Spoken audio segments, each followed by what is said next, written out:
ಮಂಗಳವಾರದಿಂದ ರಾಜ್ಯದಲ್ಲಿ ಹೋಟೆಲ್ಗಳಿಗೆ ಹೆಚ್ಚಿನ ವಾಣಿಜ್ಯ ಅಡುಗೆ ಸಿಲಿಂಡರ್ಗಳನ್ನು ಸರಬರಾಜು ಮಾಡಲಾಗುತ್ತದೆ ಎಂದು ಆಹಾರ ಮತ್ತು ನಾಗರಿಕ ಸರಬರಾಜು ಸಚಿವ ಕೆಎಚ್ ಮುನಿಯಪ್ಪ ಹೇಳಿದ್ದಾರೆ.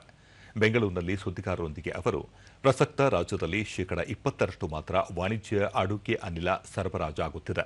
ಆದರೆ ಆಸ್ಪತ್ರೆಗಳಿಗೆ ಮಾತ್ರ ಶೇಕಡ 100ರಷ್ಟು ಗ್ಯಾಸ್ ಸಿಲಿಂಡರ್ಗಳ ಸರಬರಾಜು ನಿರಂತರವಾಗಿ ನಡೆಯುತ್ತಿದೆ ಎಂದರು.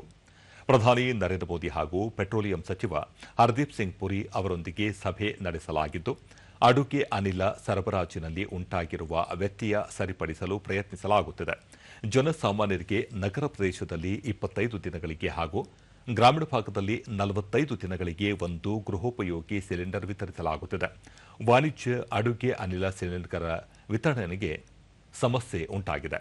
ಕೆಲವು ಪೆಟ್ರೋಲ್ ಬಂಕ್ಗಳಲ್ಲಿ ಪೆಟ್ರೋಲ್, ಡೀಸೆಲ್ ದರ ಹೆಚ್ಚಳ ಮಾಡಿರುವುದರ ಬಗ್ಗೆಯೂ ಪ್ರಧಾನಿ ಹಾಗೂ ಸಚಿವರೊಂದಿಗೆ ಚರ್ಚೆ ನಡೆಸಲಾಗಿದೆ. ಮಂಗಳವಾರ ಕೇಂದ್ರ ಸಚಿವರೊಂದಿಗೆ ಮತ್ತೊಮ್ಮೆ ಸಭೆ ನಿಗದಿಯಾಗಿದೆ.